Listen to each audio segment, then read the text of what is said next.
de riesgos.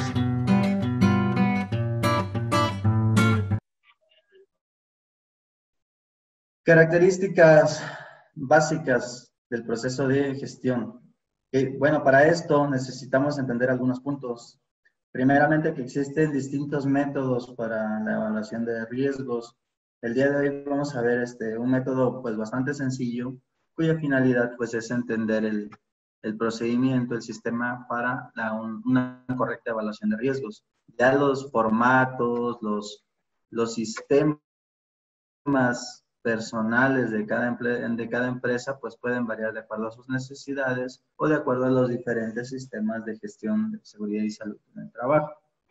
Sin embargo, pues la base o el conocimiento es prácticamente el mismo. Dice, pero un proceso de gestión, los mismos consta fundamentalmente de los siguientes elementos básicos. Y esto es lo que vamos a hacer nosotros el día de hoy. Primeramente vamos a conocer y documentar las características de instalaciones y sus procesos. Era uno de los puntos principales que habíamos visto al hacer un reconocimiento como tal, reconocimiento de que hablábamos la semana pasada. También dice que necesitamos identificar los factores y agentes de riesgos. Esto necesitamos prestar mucha atención porque muchos de esos factores lo vamos a identificar entendiendo el término en sí, entendiendo la raíz de lo que estamos tratando. También dice que debemos identificar a los trabajadores expuestos a distintos factores y agentes de riesgos. ¿Vale? Entonces, esa va a ser uno de nuestros puntos de partida para lo que es el realizar un correcto análisis de riesgos. ¿Qué más? Existen métodos para la evaluación de riesgos, ¿vale?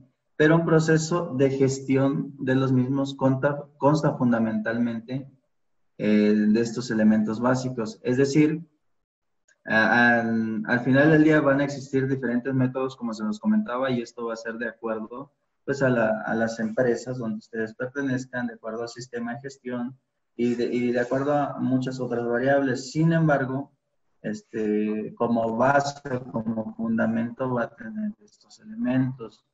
Primer punto, dice que va a valorar cualitativa y cuantitativamente los riesgos identificados y es decir, cuando se evalúa cualitativa y cuantitativamente, se asignan diferentes valores para nosotros poder tornar o ponderar ese riesgo.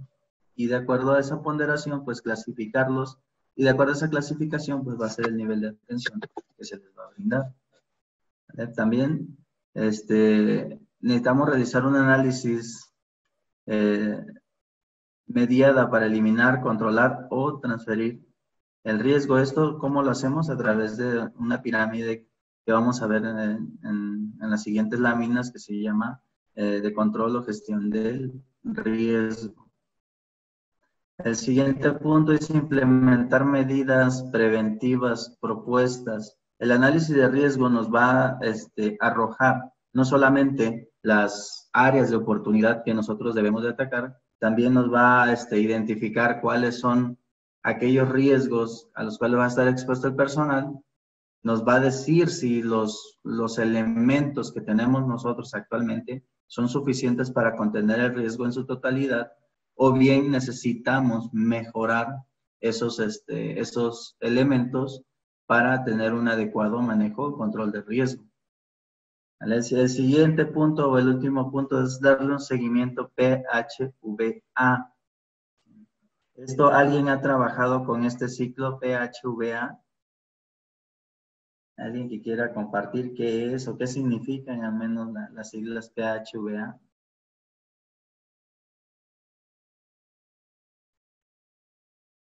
Sí, los escucho. ¿Qué será el ciclo PHVA?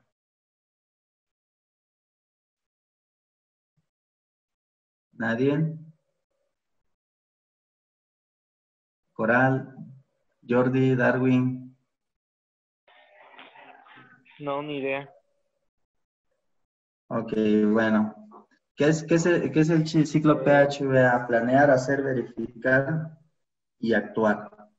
Eso significa. Es decir, que vamos a, de acuerdo a aquellas áreas de oportunidad que detectamos al realizar un análisis, vamos a planear cómo vamos a contener esos riesgos o esos peligros dentro de nuestra empresa. ¿Sí? Por eso es que comienza con la planificación. ¿Sí? El hacer es cómo lo vamos a hacer, cómo lo vamos a llevar a cabo.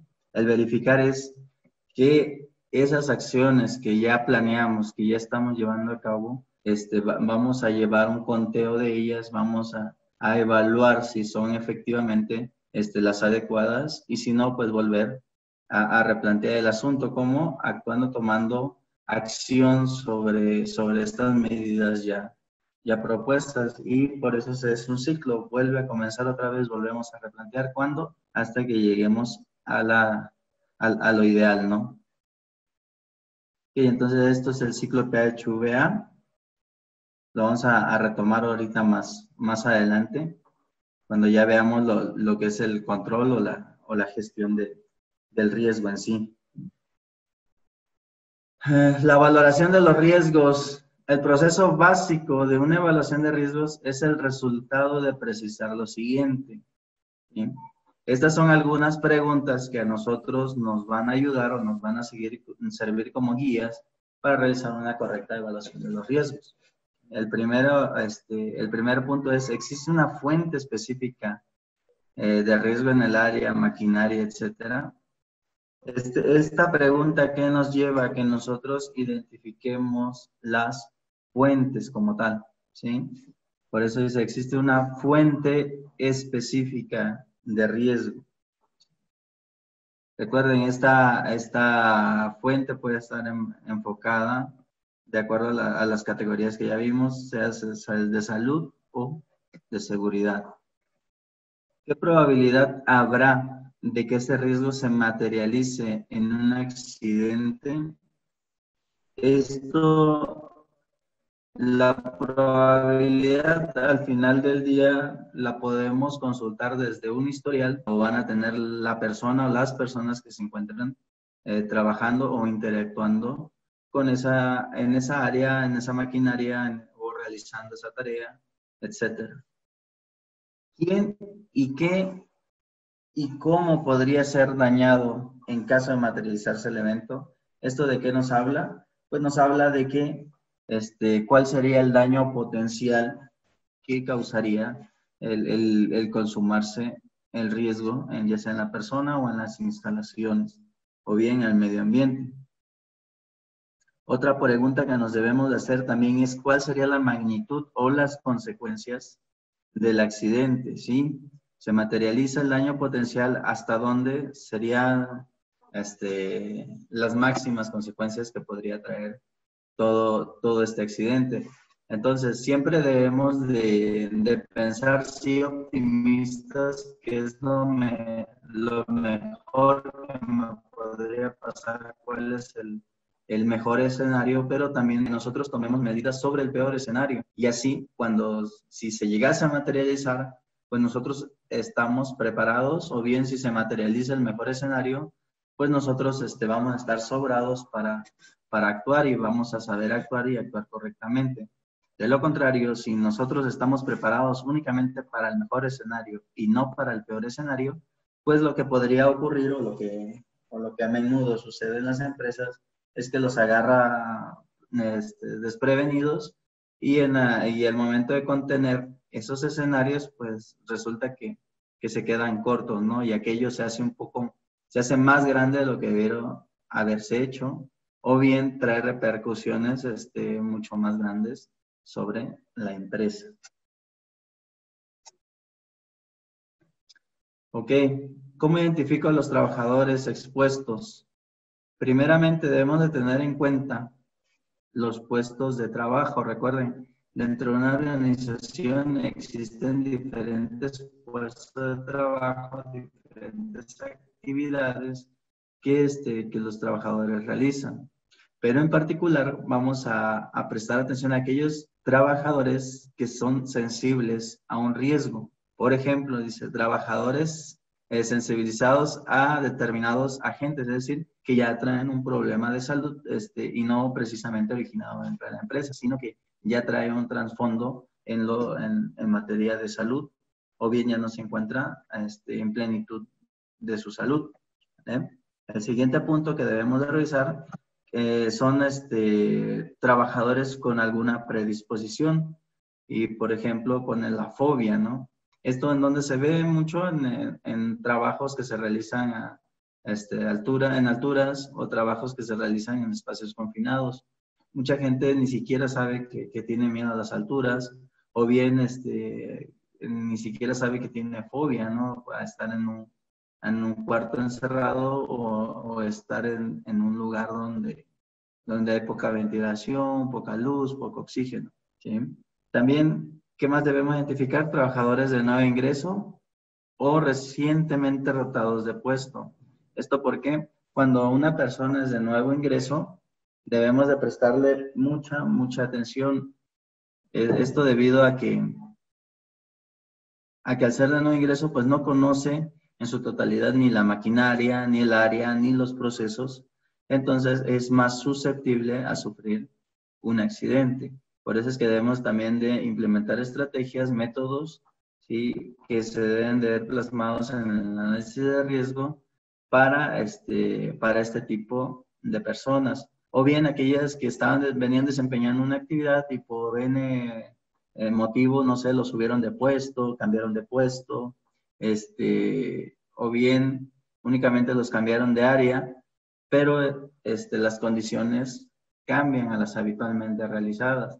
Por eso es que también esas personas que son rotados de puesto, pues necesitan tener un adiestramiento adecuado a la zona, a la maquinaria, a la herramienta, al equipo que va a utilizar o con el cual va a tener interacción, ¿sí? También los trabajadores en el periodo de embarazo, posparto y lactancia. ¿Esto por qué? Porque de hecho, la Secretaría pues emite esas recomendaciones, ¿no?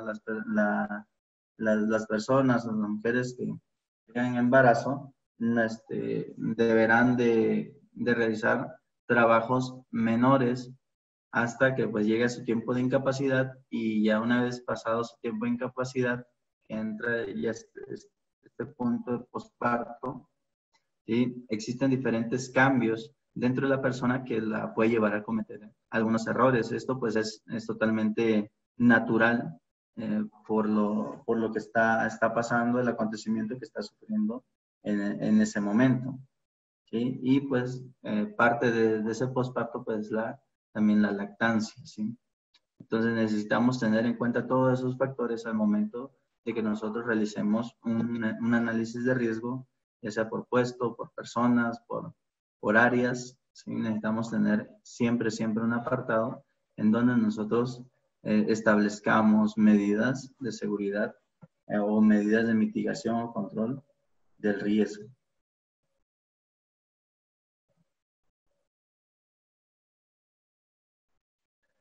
Ok, ¿cómo se realiza un análisis de riesgo? Bueno, pues tenemos el método de observación directa, que es parte de lo que vamos a hacer o vamos a compartir. Hay criterios o variables a considerar en una evaluación de riesgo. Y pues también se debe realizar una estimación por cada riesgo identificado, determinando las dos variables principales, probabilidad y la consecuencia o la severidad. De acuerdo a esto, pues nosotros vamos a establecer esos controles para mitigar o controlar estos riesgos.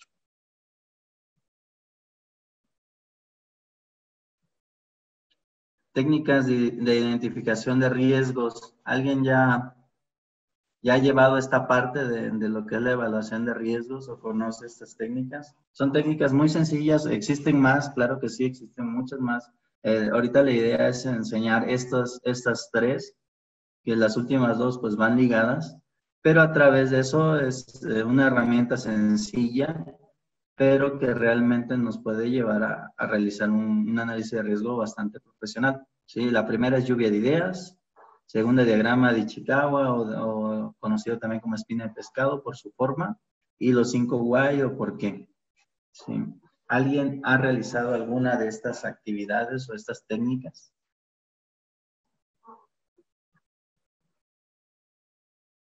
¿Nadie?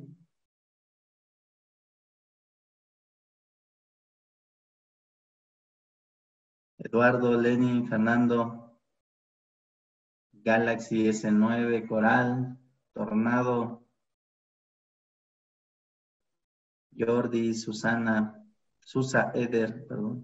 No, yo no los he utilizado. Okay. No me comentan, sí, en algún tiempo, en otros trabajos. Muy bien, gracias. Ok, bueno, pues de todos modos vamos a verlo a grosso modo. El detalle es que nosotros entendamos esta parte, ¿sale? Primero vamos a ver lo que es lluvia de ideas o por sus siglas en inglés, brainstorm. ¿Sí? ¿Cuál va a ser las pautas que vamos a seguir para una lluvia de ideas? Esto, pues, comúnmente se ha malinterpretado, ¿no? Pensamos que decir una lluvia de ideas, pues, es nada más arrojar ideas y sin un orden aparente, ¿no? ¿Cuál es la estrategia que vamos a seguir para hacer una correcta lluvia de ideas? Pues la primera es generar ideas, es decir, vamos a definir el ámbito, las reglas del juego y anotar las ideas que surjan, ¿sí? Recuerden, punto principal, vamos a definir el ámbito, es decir, de qué vamos a estar hablando, sobre qué vamos a estar aportando. ¿Esto para qué? Pues para no generar ideas que estén fuera de contexto o bien no vayan a aportar ningún valor a lo que se pretende, ¿no? También las reglas del juego, quiere decir qué parámetros vamos a seguir nosotros al momento de aportar una idea, que sean ideas que realmente vayan a nutrir la conversación en ese momento y al finalizar, pues que sean ideas que realmente vayan al origen del problema, ¿sí? Otro punto, pues necesitamos a alguien o entre todos ir anotando aquellas ideas que van surgiendo. El segundo punto es la clarificación, ¿sí? Y este punto es sumamente importante, porque recordemos que una lluvia de ideas no se hace entre una persona, una lluvia de ideas se hace entre dos o más personas, y mientras más personas participen, pues es más probable que lleguemos a una idea sumamente buena que realmente dé solución a este problema, ¿no? ¿Por qué debemos de entender o por qué es primordial que entendamos las ideas de todos? ¿Alguien me podría, así brevemente, algunas palabras, decirme por qué será importante? ¿Sí? Es importante generar ideas, sí, pero ¿por qué es importante entender las ideas de todos? ¿Alguien Porque quiere tienen participar? diferentes puntos de vista. Sí. Brandon, perdón, no te escuchamos. Porque entre más personas se tienen diferentes puntos de vista. Generalmente se hace esto porque, bueno, se aplica igual en otras técnicas porque aportan más ideas, porque han tenido otras experiencias. Muy bien. Al final del día debemos de entender esto que mencionaba Brandon, ¿no? Todos aportamos ideas diferentes y es necesario que si yo quiero que entienda mi punto de vista, yo también entender el punto de vista de los demás, ¿sí? Porque puede que mi punto de vista esté equivocado o no sea, o no sea la idea que vaya a resolver un problema. Siempre se debe buscar y encontrar un consenso. Muy bien, eso también es bueno. ¿Por qué? Porque a través de un consenso, a través de un ponernos de acuerdo, es como vamos a generar realmente valor agregado a este punto y no nada más va a quedar en una discusión o en una imposición de parte de un solo lado, ¿sí? Entonces, ¿qué vamos a hacer? Vamos a tratar de entender todas las ideas. ¿Para qué? Para luego saltar al siguiente punto, evaluación, que es unificar esas ideas, ¿sí? O sea, tomar todas esas ideas, hacerlas una, eliminamos si hay ideas repetidas o que al final llegan al mismo punto, pues esas las debemos de eliminar. Y también debemos detectar aquellas que están fuera de contexto, lo que les decía. Aún así, aunque desde un principio pongamos las reglas del juego, recuerden, puede ser una muy buena idea, pero si en ese momento no se está tocando ese tema, sino esa idea más bien soluciona otros problemas, debemos dejar pasarlo o bien retomarlo en una siguiente sesión. Entonces, el brainstorm consta de esto. Nosotros generamos ideas, ¿sí?, enfocadas a una problemática que tengamos, a alguna área de oportunidad que queramos atacar. Tratamos de entender todas las ideas de todos los participantes, ¿sí?, y luego unificamos las ideas. Lo que mencionaba, llegamos a un consenso, ¿sí? Esto es brainstorm. ¿Hay alguien que tenga alguna duda, pregunta acerca de lo que es brainstorm?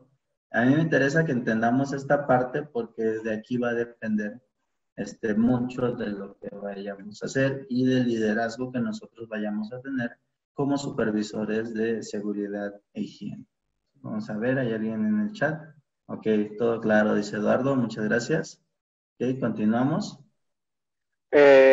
Disculpe, ¿Sí, Jordi? Sí, buenas noches, Jordi. es que lo que pasa es que no sé si es mi internet o es la red, pero no escucho muy bien. Pero sí, esto genera sería es que no entiendo bien, es que se escucha muy cortado. Otra vez. Se traba la transmisión, se alenta. Sí, de hecho no te alcanzo a escuchar bien, Jordi. Es que lo que No sé si sea mi internet o sea el de ustedes. No sé, los demás compañeros escuchan bien.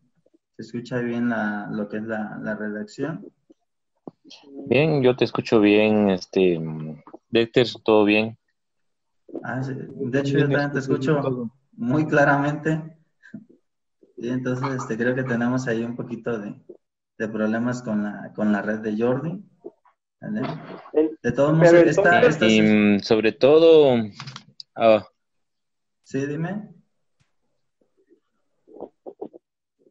Sí, William. Para mí está todo bien, todo bien. Me gusta esto de generar ideas, de clasificación y entender las ideas de cada quien. Si es que estamos en no sé, he escuchado varios de estos temas en varias inducciones que he tenido y sí me parece bien, me parece todo entendido en este brainstorm, como le llamamos en inglés, pero sí a mí me gusta, está bien.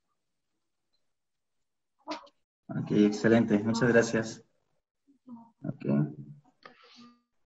Vamos a seguir, vamos a continuar con el siguiente punto y es el diagrama de Ichikawa, llamado también espina de pescado. Habitualmente, les repito, habitualmente se utiliza para realizar el análisis de algo que ya ocurrió. Por ejemplo, un accidente, un área de oportunidad, algo que se está repitiendo continuamente, etcétera. Lo que buscamos es llegar a la raíz del problema, ¿sí? Por eso es llamado también diagrama causa y efecto. Al final del día, esta es una herramienta de calidad. Sus orígenes son en calidad. Sin embargo, al ser una herramienta noble, pues la podemos utilizar también en este ámbito del análisis de riesgos. ¿Para qué? Pues vamos a llegar a esa causa raíz antes que ocurra el problema. ¿Sí? Entonces, ¿qué vamos a analizar? Pues vamos a analizar todos los factores que involucran la ejecución de un proceso, es decir, vamos a buscar todos aquellos factores que involucran, ¿sí?, las actividades que van a estar realizando pues todos los trabajadores, ¿sí? Entonces, ¿qué vamos a analizar? Y desde aquí ya vamos agarrando como que forma en el análisis de riesgo. ¿Por qué? Porque en el análisis de riesgo debemos de tener en cuenta estas estos 6 puntos. ¿Cuáles son? La falla en el hombre, la falla en la maquinaria, en el entorno, en el material, los métodos que se utilizan y las medidas que se utilizan, ¿sí? Entonces, esta herramienta, como se lo decía, habitualmente se utiliza para analizar o llegar a la causa de un problema. En el análisis de riesgos, si nosotros llegamos a entender correctamente esta herramienta, nosotros lo vamos a hacer de modo predictivo, no de modo correctivo. Es decir, de modo predictivo, nosotros vamos a tomar cuáles son aquellas acciones o bien aquellos riesgos que puede cometer la persona en cuestión. Es decir, vamos a analizar lo que es la falla vamos a analizar lo que es la falla en el hombre, ¿sí? ¿Qué pudiera ocurrir al momento de que la persona está realizando diversas actividades, ¿sí? Y en base a eso nosotros vamos a generar un plan estratégico para mitigar esos riesgos, ¿sí? ¿Queda claro ese punto? ¿Sí? No los escucho, no los leo. Sí, queda claro. Ok, bueno. Todo claro en sí. Muy bien. El siguiente punto es analizar la maquinaria. En la maquinaria, por lo general, ¿qué nos encontramos? Pues nos encontramos diversos tipos de riesgo, ¿sí?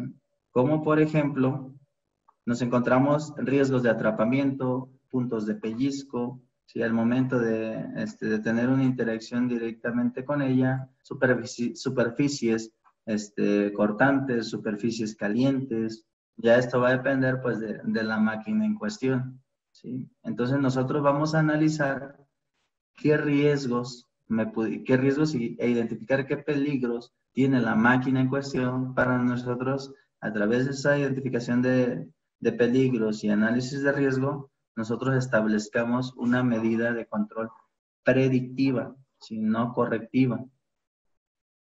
El siguiente punto es el entorno, es decir, en dónde va a estar trabajando la persona en cuestión, ¿sí? ¿En qué entorno? ¿Cómo es su entorno? ¿Existe o no existe presencia de agentes químicos contaminantes? ¿Existe o no existen temperaturas elevadas o abatidas? Exposición a diferentes factores de riesgo, ¿sí? ¿Qué más vamos a analizar? El material. Si el material que se está utilizando, ya sea en el proceso o bien como un método auxiliar del proceso, es el adecuado, o bien si ese material no está ocasionando o pudiera ser un factor, algún daño, alguna enfermedad ocupacional a las personas, ¿sí?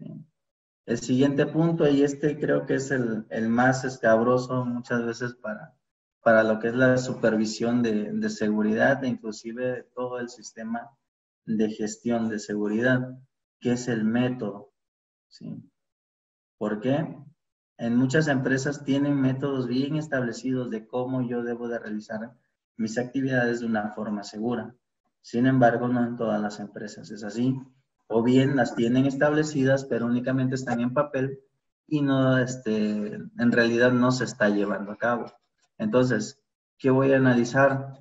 Si existe un método, ok, si el método primeramente es el adecuado a la actividad que se está realizando, es decir, vamos a comparar aquello que está escrito en papel contra aquello que realmente se lleva a la práctica. Y eso también a través de una supervisión, ¿sí? Es decir, vamos a comprobar si el método con el cual está establecido es el adecuado. Y si no hay un método, pues ahí está nuestra primer gran área de oportunidad, que es establecer métodos seguros de trabajo, ¿sí? Y el siguiente punto o el último punto es la medida, ¿sí? cómo yo voy a estar midiendo realmente mi desempeño, ¿sí?, del sistema de seguridad y salud en el trabajo. Es decir, si los indicadores que yo estoy presentando, si los indicadores que yo estoy llevando realmente reflejan lo que es la seguridad o lo que está pasando en mi entorno, en mi empresa o en mi área de trabajo, ¿sí? Entonces, es de esta forma como nosotros elaboramos un diagrama de Chicago, pero no con la finalidad, escuchen, no con la finalidad de llegar a un problema, sino con la finalidad de anticiparnos a que ese problema ocurra. Ya cuando ocurre un problema, bueno, vamos a poner un ejemplo, ¿no? Un accidente. Ya ocurrió un accidente, ok, pues ahí ya no podemos hacer mucho, ¿no? Necesitamos nosotros ahora realizar este diagrama de Chicago de la forma para la cual fue diseñada, ¿no? Que es detectar un problema. ¿Y eso cómo lo hacemos? Pues igual, el mismo caminito. Vamos a analizar si la falla ocurrió en el hombre o bien fue una combinación de diferentes factores.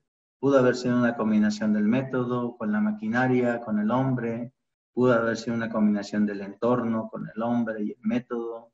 Pudo haber sido una combinación de la medida con la maquinaria y el material que se estaba utilizando, etcétera. Combinaciones pueden existir muchas y todas esas nos pueden llevar a vislumbrar cuál fue la causa del accidente. Pero recuerden, nosotros como supervisores de seguridad e higiene no estamos para apagar fuegos, estamos para prevenirlos. Es decir, nosotros como parte de nuestro trabajo tenemos que anticiparnos. Para eso sirve un análisis de riesgo, para anticiparse a lo que pudiera ocurrir.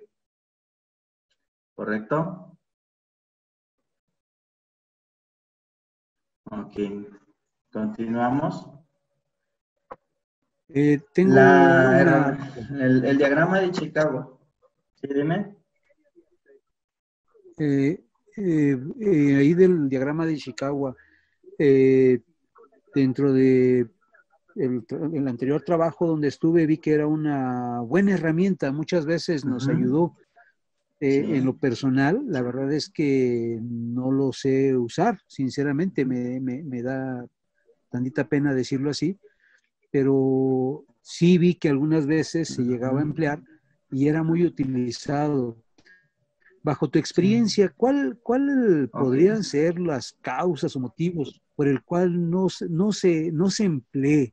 Realmente, de verdad, como dices, es una muy buena herramienta, pero no sé si se deba a capacitación, a conocer un poquito más los usos, no sé, algo así, porque yo en lo personal no lo sé usar, la verdad. Inclusive siempre te decían que eran que con las 5 M's y, en fin, muchas cosas. Sí, mucha metodología. Pero sí, ándale, pero en tu experiencia, ¿qué es lo que ves? Como que, ¿en qué se deberá ese rechazo a utilizar esta técnica? Ok, bueno, un punto muy importante de este diagrama de Chicago que se me estaba también pasando, muchas veces llegamos con una idea preconcebida, ¿sí? Para realizar un correcto análisis y para realizar una correcta evaluación o poder usarla como herramienta para anticiparnos a los riesgos o a los accidentes que pudiesen ocurrir, debemos de llegar sin una idea preconcebida. ¿A qué me refiero? A que no lleguemos con un estigma de decir, es que ya sabemos que siempre la falla va a estar en el hombre, o ya les dijimos que esa maquinaria no sirve o no es la adecuada, ¿sí? Entonces, ese es un punto. Ahora, en mi experiencia, ¿por qué no la utilizan muy a menudo? ¿O por qué inclusive no se enseña de la manera amplia, ¿no? Porque siempre están enfrascados, es que esta es una herramienta para saber por qué ocurrió. No es cierto. También es una herramienta que puede servir como método de predicción, anticiparnos a. ¿Por qué no ha ocurrido? Primero, ya lo mencionabas, Hay gente que la pretende utilizar, pero no tiene la capacitación adecuada para sacar el mayor provecho de ella. El otro punto es, siempre me ha tocado ver que llegan con una idea preconcebida. Eso les impide llegar a la causa raíz, es decir, forzan un resultado. El siguiente, muchas veces se realiza con una sola área o no se emplea un equipo multidisciplinario.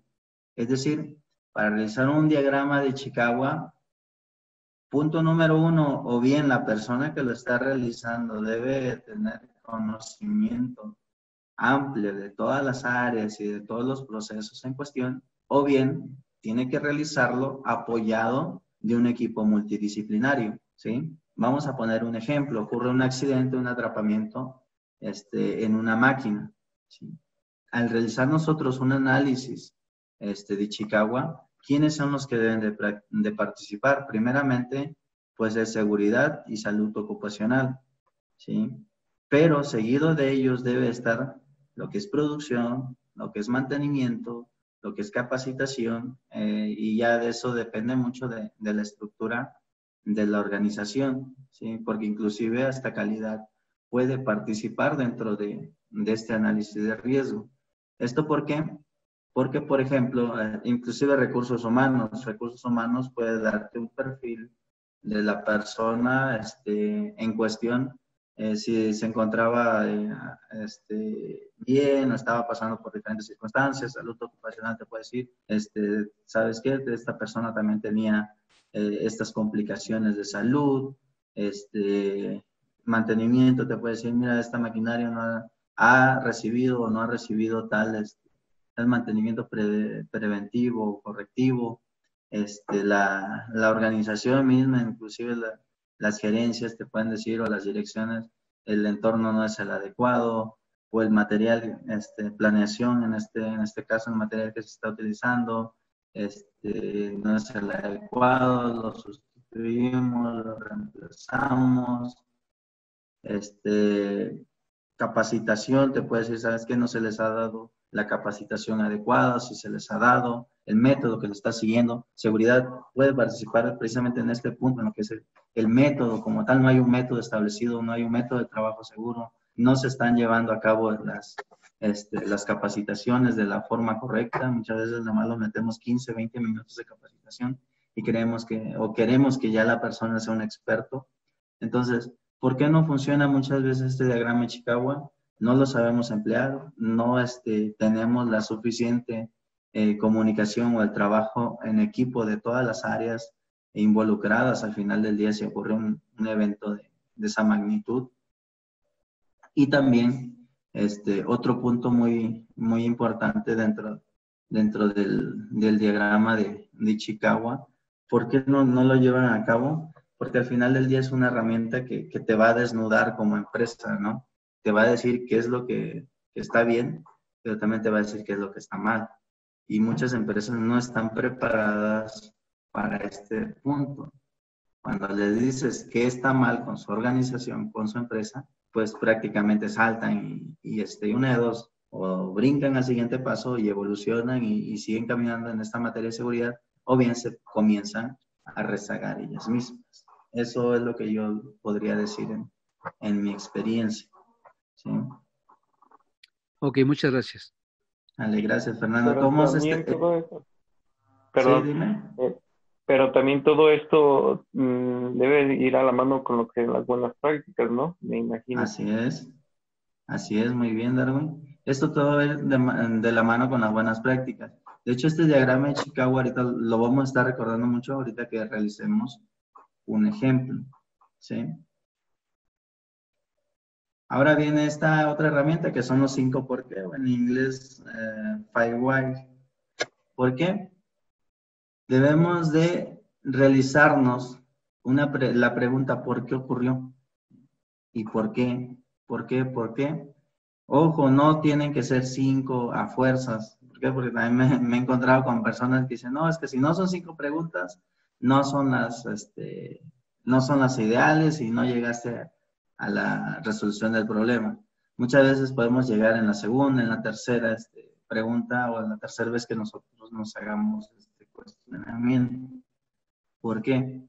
¿Cuál es un estándar idóneo para llegar a una causa raíz? Yo considero 3, ¿sí?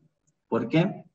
Al realizarte 2 cuestionamientos, prácticamente ya tienes avanzada la mitad de la resolución del problema. Una tercera, pues clarifica tus ideas. Muchas veces el problema es más complejo o bien este problema nos lleva a otros problemas. Entonces, ¿qué es lo que buscamos hacer? Encontrar cuál es la causa raíz del problema que estamos atacando. Si salen sobre la marcha de forma diferente, o bien incluirlos dentro del mismo análisis, pero de forma separada, ¿sí?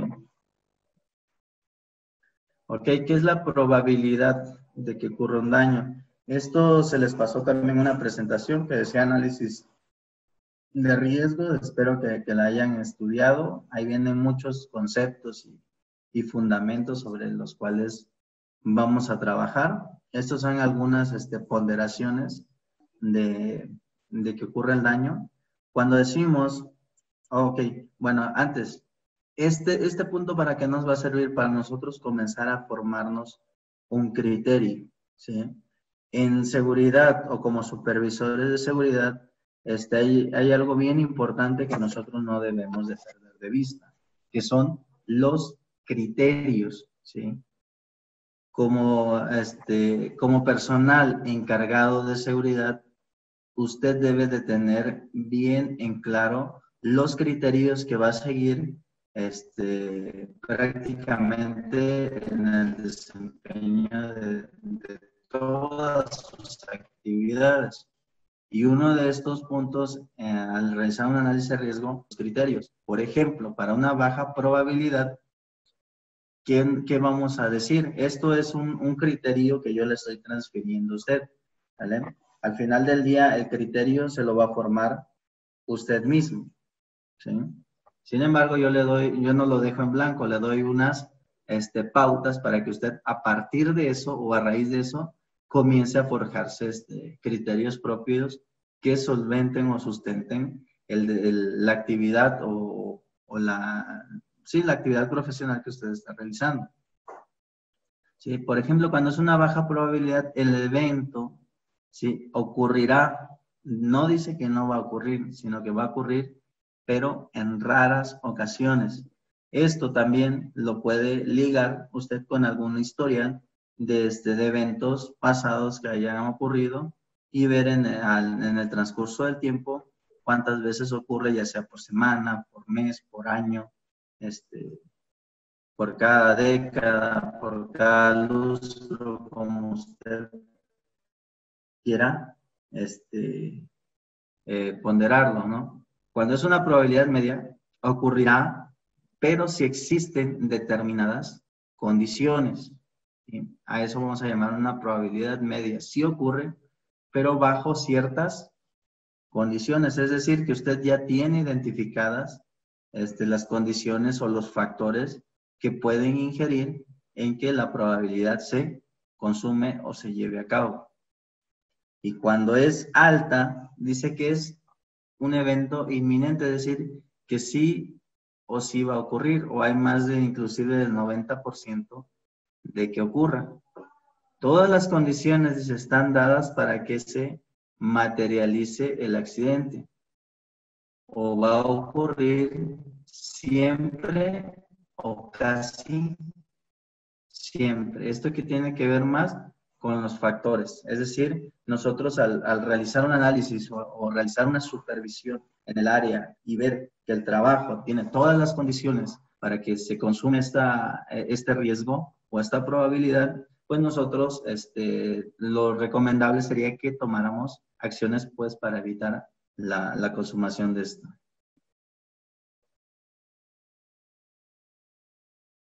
Las consecuencias o la severidad. Vamos a tomar estos 3 puntos que dice que es ligeramente dañino cuando pues son daños únicamente superficiales, como por ejemplo, heridas que no comprometen la vida o pequeñas laceraciones o laceraciones menores. ¿Cuándo es dañino? ¿Cuándo vamos a tomar como algo dañino? Cuando, por ejemplo, ocurren daños serios, como fracturas o quemaduras de primero o segundo grado.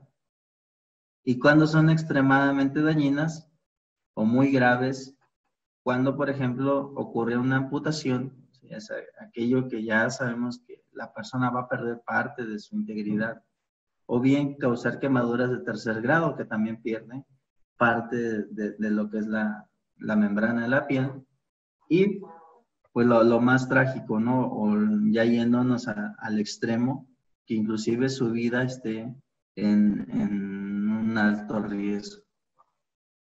Y entonces, estos son criterios que yo le transmito ahorita que vayamos al formato que vamos a realizar, ¿sí? Usted va a ver otros criterios que también le van a ayudar pues a ubicarse cuando yo debo de ponderar en ciertos rubros, ¿sí?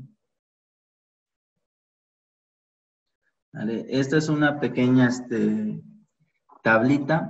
¿Cómo vamos a ponderar? Pues la probabilidad con las consecuencias, vamos a cruzarlo, ¿sí? Vamos a hacer una pequeña intersección y en base a eso pues nosotros vamos a determinar en dónde es que está ubicado el riesgo. Por ejemplo, si es ligeramente dañino y la probabilidad es alta, vamos a ver que el riesgo es moderado.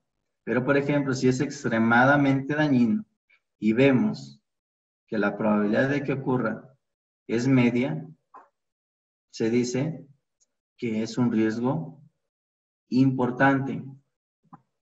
Pero, si notamos que es extremadamente dañina y la probabilidad es sumamente alta, es aquí donde nosotros debemos de tomar una acción inmediata. Es decir, nosotros no podemos dar, si cae en este cuadrante, ¿sí? En cualquiera de estos tres, pero sobre todo en nosotros no podemos darnos el lujo de que la actividad continúe. Esto es decir, necesitamos cesar inmediatamente la actividad en cuestión, ya sea que se quiere desempeñar o bien la actividad que se esté desempeñando.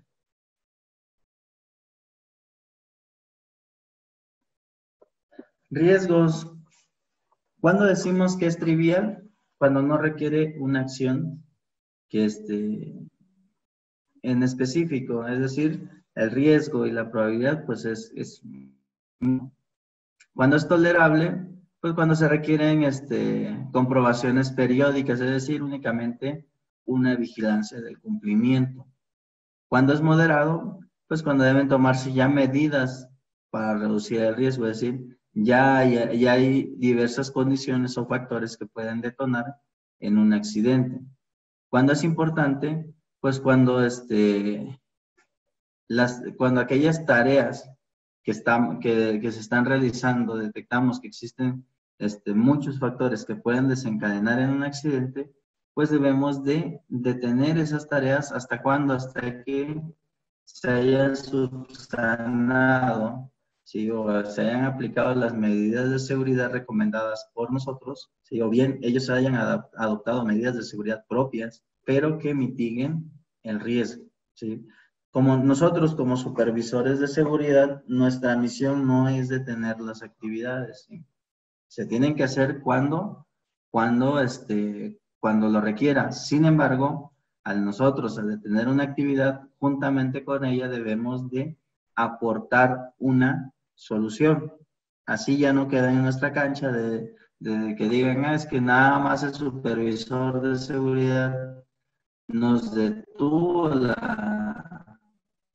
la actividad, no, sino que en conjunto con ello, usted debe darles una probable solución al problema. Ahora sí ya eso queda en cancha de ellos, como se dice, y ellos decidirán, y quien está realizando la actividad decidirá si toma o adopta, sí o no, la sugerencia que usted les está emitiendo, ¿sí?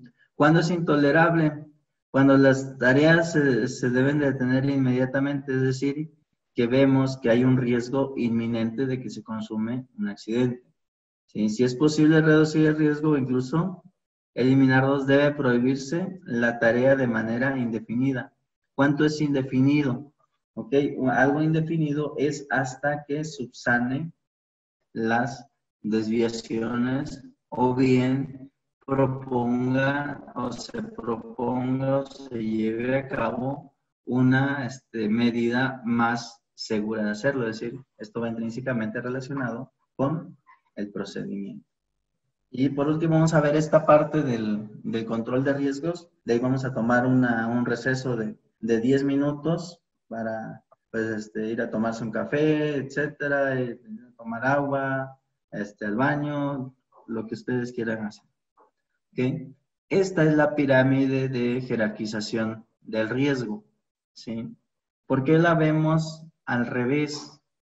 ¿Por qué no es una pirámide que está como todas las pirámides, ¿no? La parte más ancha en la parte de abajo y la parte más angosta en la parte de arriba? ¿Ok? Bueno, vamos a hacer una pequeña dinámica, ¿sí? Para que nosotros podamos apreciarla. Aquí imagínense donde yo estoy, donde voy a dibujar este cuadrito, imagínense que ese cuadrito es el riesgo. ¿Sí? Si ese riesgo comienza a desbordarse, ¿sí? Aquí vamos a dibujar a una persona. Aquí con mucha imaginación, porque tampoco somos artistas y pues no, más o menos dibujamos. Pero aquí está el monito. ¿Sí? Aquí está la persona en cuestión que va a lidiar con ese riesgo. Si ese riesgo, ¿sí?, se desborda, y nosotros eliminamos el riesgo, pues la probabilidad de que este riesgo dañe a esta persona, pues vemos o podemos apreciar, pues que prácticamente queda fuera de su alcance o fuera de sus límites como tal. Entonces esta persona pues permanece segura. ¿Sí? Entonces esta es la forma más efectiva de que nosotros controlemos el riesgo, eliminándolo. Sin embargo, no todo el tiempo es posible. Entonces debemos de saltarnos al siguiente rubro. ¿Cuál es el siguiente rubro? Sustituir el riesgo. Cuando nosotros sustituimos el riesgo por algo de menor impacto, ¿sí?, o bien algo que no pone en riesgo la integridad de la persona, vemos que pues también es bastante considerable la distancia que se tiene para llegar a la persona. Es decir, esta persona continúa estando a salvo totalmente. Cuando no podemos sustituir el riesgo, entran los controles de ingeniería. ¿Sí? Al entrar los controles de ingeniería existen diversos mitos, que los controles de ingeniería pues son caros o exigen una modificación en mis procesos, en mis procedimientos, y todo lo traducimos a que hay pérdidas, ¿no? No todo el tiempo es así, no todos los controles de ingeniería son caros, ¿sí? Sin embargo, pues muchas veces tenemos ese tipo de conciencia, de conocimiento, y nos casamos con prácticamente con esa idea. ¿Sí? Un control de ingeniería puede ser hasta poner una tolva o encapsular una parte, o inclusive hasta poner un contenedor para que un agente que pueda disiparse en el entorno laboral, pues no lo continúe haciendo. Y ya eso entra como un control de ingeniería. También el control de ingeniería viene o involucra el modificar los procedimientos de cómo nosotros fabricamos, de cómo nosotros elaboramos cierto producto. Después de los controles de ingeniería, vienen los controles administrativos. ¿Estos cuáles son? Dentro de los controles administrativos es donde nosotros podemos encontrar algo muy familiar, que son las capacitaciones. Ese es un punto de de los controles administrativos, pero también existen diferentes tipos de controles administrativos. En lo particular, yo les digo que el mejor control administrativo que podemos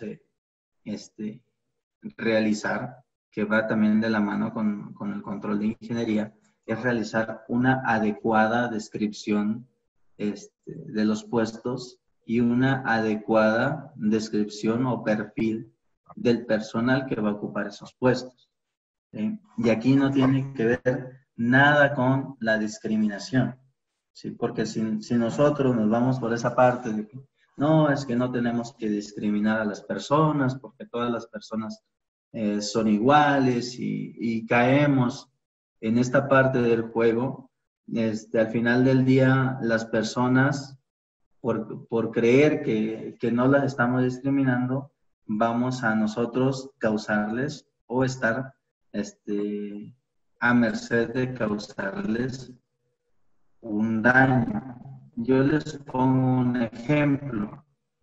En una empresa donde laboré, había cierta actividad que tenía que realizarse a altura, no a altura, sino a una altura considerable. ¿Sí? Más o menos era colocar una parte o una pieza a una altura de aproximadamente 1,90 más o menos, 1,80.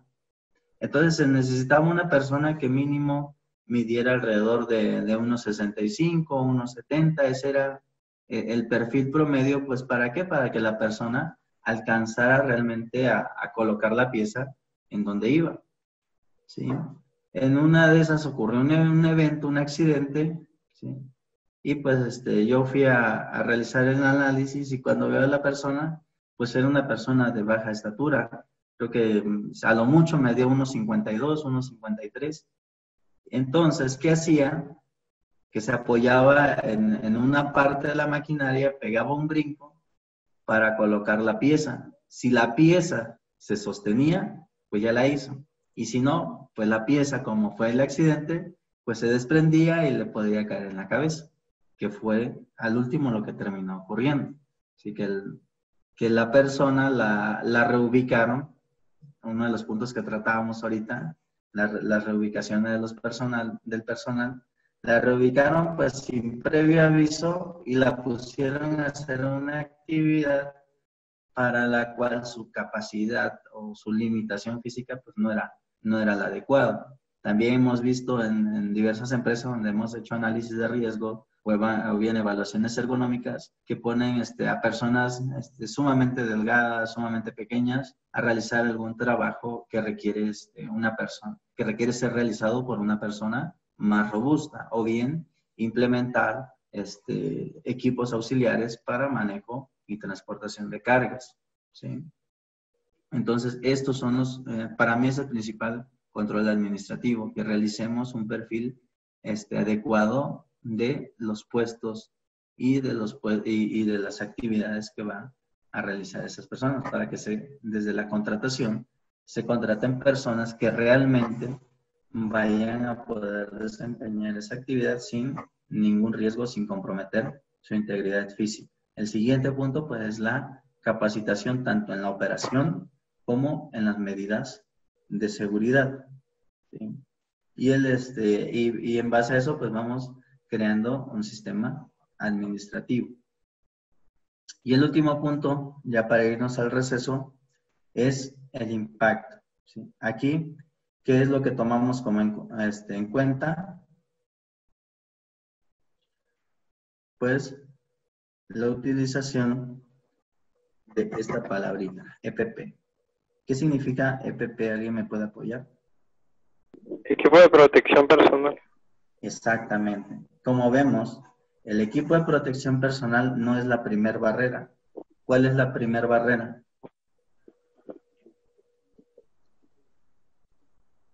¿Cuál será la primera barrera para eliminar o controlar el riesgo? Eliminar el riesgo. Eliminar el riesgo, muy bien. Siguiente. Sustituir el riesgo. Sustituir el riesgo. Sustituir el riesgo. Siguiente. Controles de ingeniería. Siguiente. Administración. administración. Y por último, el EPP. ¿Sí? ¿Por qué se los hago así tan claro? Me ha tocado ver compañeros prevencionistas y no es por hablar mal de su trabajo, pero sin embargo nosotros no debemos de hacernos así. ¿Sí? Nuestro modelo de jerarquización debe de seguir este caminito. No lo puedo eliminar, trato de sustituirlo. No lo puedo sustituir, trato de implementar controles de ingeniería. No lo puedo controlar a través de ingeniería, pues lo que hago es administrar o establecer controles administrativos adecuados. O bien puede ser una combinación entre control de ingeniería y un control administrativo. ¿Sí? Y ya por último, ¿sí? Y fíjese que lo que comenta es demasiado cierto, porque he tenido casos o he visto personas de que más que nada toman en un control de riesgo la utilización del equipo de protección personal, y desde ahí nada más se agarran, o sea, no se agarran de lo que estamos viendo ahorita nosotros, como por ejemplo verificar los perfiles de puestos de trabajo, porque más que nada ellos señalan de que el equipo de protección personal te va a salvar de un accidente, cuando a mi consideración no te salva un accidente. El equipo de protección personal solamente disminuye el impacto del accidente, ¿no? Exacto, exacto. Ahí le dice el clavo, Jordi. El equipo de protección, imagínense que es usted un caballero, ¿no? De allá de la época de las cruzadas, que usaba su chupa de cota de mallas y todo lo demás, ¿no? Esos personajes pues iban preparados, ¿por qué? Porque sabían que iban a recibir un impacto. El utilizar el EPP es eso, precisamente. Es inminente que te va a ocurrir un daño. Y entonces, por eso es la utilización, ¿vale? Pero lo primero que debemos de voltear a ver es a lo que estamos comentando, los controles, ¿sí? Los controles desde eliminar el riesgo, sustituir el riesgo, ingeniería, administrarlo. Y por último, el EPP, o bien podemos considerar el EPP como un servicio auxiliar, como algo que en última instancia te va a proteger del riesgo. Sin embargo, ¿qué hacemos comúnmente, o lo que me ha tocado ver? Lo que menciona Jordi, primero te dan un equipo de protección, sin antes hacer una correcta evaluación de si el riesgo se va a poder controlar desde otra perspectiva o bien eliminar, que es el trabajo que muchas empresas no quieren hacer. A mí me tocó trabajar en algunas empresas donde implementé este tipo de jerarquización del riesgo, inclusive disminuimos el equipo de protección personal y disminuimos el costo, ¿no? Al final del día, porque un equipo de protección personal no te lo regalan, te lo venden, ¿sí? Entonces, disminuimos los costos que invertíamos en equipo de protección personal y con eso pudimos establecer mejores controles de ingeniería, inclusive con planeación se vio sustitución de diferentes materias primas que se utilizaban. ¿Para qué? Pues para mitigar el riesgo y con control de ingeniería, para establecer controles de ingeniería, sobre todo con lo que se batalla mucho con la contaminación del entorno laboral o del medio ambiente, la contaminación por agentes químicos contaminantes. Entonces se establecen controles de ingeniería, se eliminan el uso de diversos EPP que, dicho sea de paso, eran bastante caros o bastante costosos, y se administra el riesgo de una mejor manera, ¿sí? Y también se prolonga pues la salud de las personas, y también se prolonga la durabilidad de todo el equipo que se le suministraba al trabajador. Todas estas bondades, si nosotros sabemos vendérselas, sabemos planteárselas a las personas que toman las decisiones sobre las empresas, pues realmente nos van a considerar personas que están realizando un buen trabajo, ¿no? Entonces, este punto de la jerarquización de riesgo, ¿queda alguna duda, pregunta, comentario, algo extra que quisieran agregar? No, todo muy bien. En cuanto al control de riesgo, creo que sí quedó, bueno, en mi caso quedó muy claro, pero sí tengo una pregunta acerca de la probabilidad la probabilidad de que tengamos un riesgo y la consecuencia, lo que nos has mostrado, ¿a qué se hace referencia o de dónde nos podemos documentar? Ok, bueno, la primera pregunta. En esta parte de aquí, voy a ponerle probabilidad. No sé si se alcanza a ver.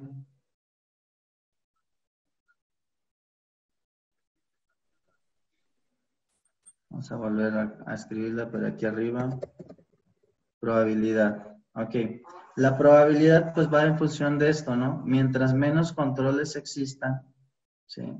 La probabilidad pues va a aumentar. Es decir, esta se va acercando a que la probabilidad se consume en un accidente con la persona. En cuanto a cuál era la siguiente pregunta, era ¿dónde podrían consultar esta bibliografía? Sí, digamos, a veces se hace referencia, o bueno, o he visto, no sé si sea correcto eso, que en la 031 se toma la tablita similar a la que nos mostraste. Pero no sé si es correcto de siempre tomar la tablita de ahí para analizar los riesgos, ¿no? Entre la probabilidad, la consecuencia y hay otra variable más que se ahorita la vamos a ver, no se preocupen. Ok. Lo que mencionábamos ahorita, todas las normas nos dan unas guías, se llaman guías de referencia. ¿Sí? Ok. Entonces, esas guías de referencia son de adopción voluntaria. ¿Sí? Es decir, no estamos obligados a seguirlas. Siempre y cuando nosotros tomemos lo que le llaman ellos la PGR, ¿no? Probabilidad por, vamos a poner la formulita aquí, vamos a escribirla, aquí está el texto. Tomamos las tres letras, ¿no? PGR, ¿sí? Dice que la probabilidad, perdón, no se agarra, aquí está. Dice que la probabilidad, ¿sí? Por la gravedad nos va a dar el riesgo, ¿sí? Siempre y cuando nosotros realicemos esta evaluación, la STPS no tiene ningún problema que nosotros utilicemos el método que deseemos, ¿sí? Okay. Ahora, si nosotros no tenemos un método, pues precisamente para eso son las guías de referencia. Nos da una herramienta en primera instancia, ¿sí? Si nosotros podemos mejorarla, pues la STPS no tiene ningún problema siempre y cuando se haga la identificación de las actividades, la identificación de los peligros, la identificación de los riesgos, ¿sí? Está bien. Ok.